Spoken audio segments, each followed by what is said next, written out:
de ionização também faz a mesma coisa, só que não usando um método químico, mas usando um método elétrico, é mais limpo.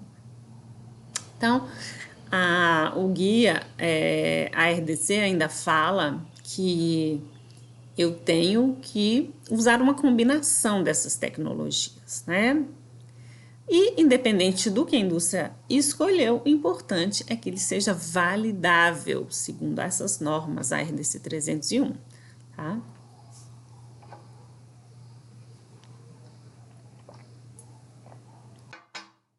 Aqui a gente tem um sistema, deixa eu tentar mudar aqui minha foto, porque tô atrapalhando aqui, né, gente, vocês.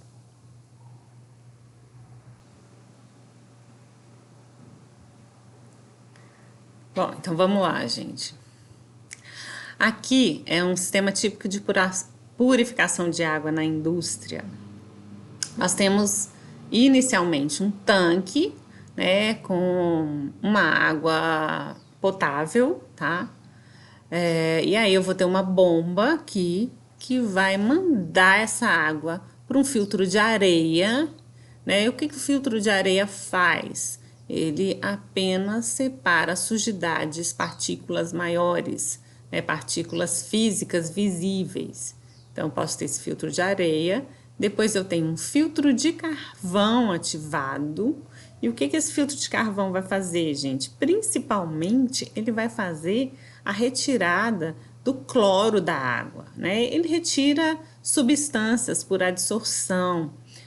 O carvão ativado, ele é muito poroso, ele tem uma superfície de contato muito grande e ele retém, ele absorve essas substâncias químicas.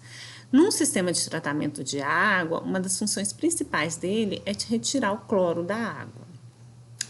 Gente, isso aqui é como se fosse, né, um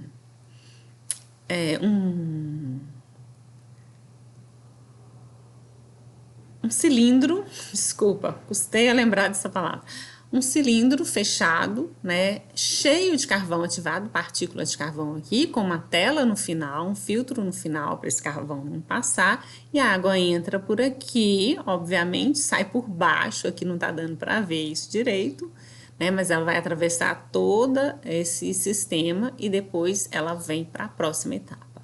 Então, a próxima etapa aqui também é um cilindro que a gente chama de resinas de troca iônica ou abrandadores, que eles vão tirar íons positivos e negativos, tá? Então, também é um tipo de areia, eu vou mostrar uma aparência dessa areia para vocês daqui a pouco. Então, aqui eu tirei partículas na resina, no filtro de areia, eu tirei cloro e outras substâncias dissolvidas aqui no filtro de carvão ativado, e eu tirei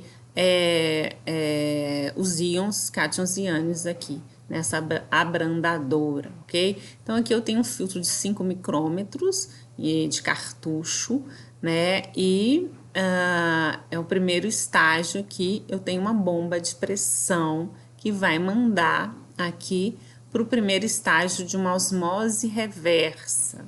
Antes de falar da osmose, eu preciso falar desse filtro aqui, né? A última resolução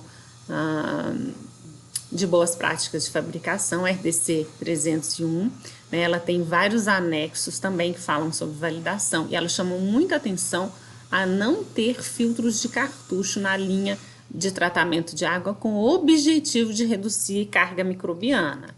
Então, esse filtro aqui, o objetivo dele é segurar alguma dessas partículas que todos esses filtros anteriores, todos esses tipos de tratamento anterior aqui, eles são feitos com partículas, né? É areia, é carvão, é a resina, que também é um tipo de areia tratada. Então, é para barrar, se alguma dessas partículas escapar, esse filtro vai barrar, né? O objetivo dele não é retenção microbiana. Isso não pode ser feito. E ele tem que ser muito controlado.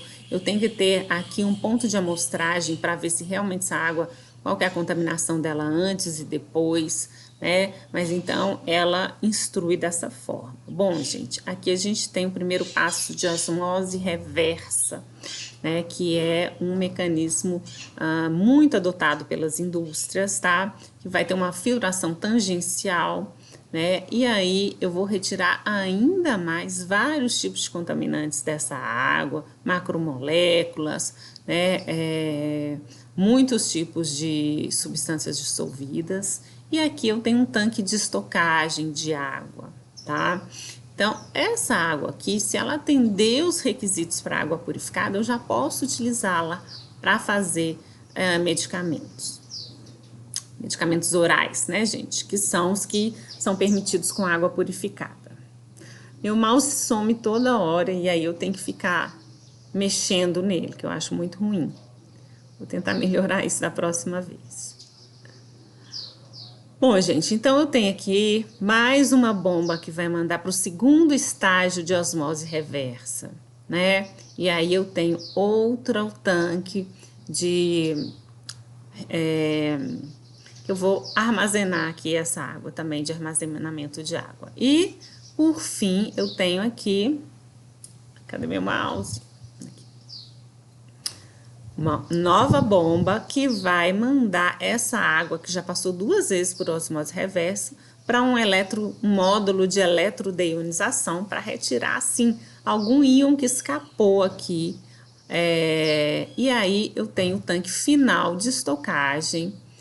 Eu ainda tenho uma bomba que essa água vai passar por uma luz ultravioleta que mata micro-organismos, né? Porque apesar de ser tudo fechado aqui, o ar que entra aqui dentro tem um filtro esterilizante, então o ar que entra aqui também é estéril, todo esse sistema é fechado e ainda assim a gente coloca uma luz ultravioleta, porque se tiver alguma contaminação vai acabar ali, né? E esses sistemas, gente, de tratamento, principalmente se for água para injetáveis, ele tem que ficar em looping, né? Ele tem que ficar, eu não posso ficar muito tempo com essa água parada, que tem um tanque de estocagem, mas ele vai estar sempre saindo água e sempre entrando água nova. Se eu não estou usando aquela água, eu tenho que colocar minhas válvulas para que o sistema fique girando aqui infinitamente, tá? Porque a água parada vai contaminar, né? Quais são os parâmetros críticos? Bom, devem ser definidos anteriormente a fim de escolher adequadamente os equipamentos e traçar como será feito o monitoramento dessa água. Escrever parâmetros químicos e microbiológicos, frequência de amostragem, metodologia de validação. Tudo isso deve ser descrito por uma equipe que já foi treinada, que conhece as normas, que, se possível, tem experiência com validação de tratamento de água. Então, eu deixei aqui embaixo o exemplo de alguns ensaios solicitados pela Farmacopeia Brasileira, 6ª edição, que é para água purificada. Então, a gente tem que fazer, agora, tomara que vocês se lembrem de alguns ensaios que a gente fez na aula de homeopatia, né? A gente fez alguns desses ensaios requeridos para água purificada. Por quê? A farmácia magistral, ela trabalha com água purificada, né? Então, são os mesmos testes, tá, gente? Que a indústria faz. Só que o detalhe é que a indústria faz esses testes diariamente, né? E a farmácia não. Acidez ou alcalinidade, eu acho que vocês se lembram que a gente fez esse teste lá na aula de homeopatia. Então, aquele teste que a gente colocava 2 tubos de ensaio, colocava a gente aquecia a água, resfriava, né? A gente fervia a água, resfriava, colocava, pingava alguns reagentes, não podia ficar rosa, não podia ficar azul, né? Porque a água tem que ser neutra. E aí, a gente verificava isso. Carbono orgânico total, é bem conhecido como TOC, esse método, que vem do inglês, né? Total Organic Carbon. Ele vê substâncias orgânicas presentes na água, então contaminação microbiológica indiretamente. Eu pus aqui, inclusive, qual que é o parâmetro de aceitação, o critério. Pode ter no máximo 0,5 miligramas por litro de TOC, de carbono orgânico total, tá? Substâncias oxidáveis, se eu não me engano, a gente fez sim esse ensaio na aula de homeopatia lá de controle de qualidade da água, né? Aquela que a gente colocava num becker, colocava alguns reagentes, ácido clorídrico, a gente colocava também vermelho de metila, levava